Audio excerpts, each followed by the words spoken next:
Supporter bersama saya Ririn dan kali ini kita bakal mengulas preview Liga Inggris Chelsea versus Brighton.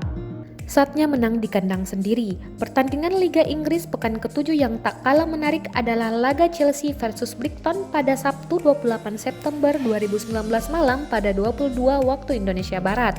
Duel laga Chelsea versus Brighton ini akan disiarkan langsung di live streaming di TVRI dan Mola TV. The Blues membidik kemenangan kandang pertama di kandang sendiri di stasiun Stamford Bridge, London di Liga Inggris 2019-2020. Sejauh ini, Chelsea dalam 6 pertandingan di Liga Inggris 2 kali menang, 2 hasil imbang, dan 2 kali kalah. Dan perlu Anda ketahui, semua kemenangan Chelsea itu diraih di kandang lawan. Justru, saat main di kandang hanya meraih 2 hasil imbang dan sekali kalah. Bagaimana dengan peluang Chelsea? Dibandingkan lawannya, Chelsea sedikit lebih baik dibanding lawan. Karena performa Brighton tak pernah menang di 5 pertandingan terakhir. Chelsea sendiri baru-baru ini menang besar 7-1 atas Crystal Town di Piala Liga Inggris tengah pekan lalu. Kemenangan tersebut setidaknya menjadi poin positif setelah pekan ke-6 Liga Inggris ditekuk Liverpool 1-2.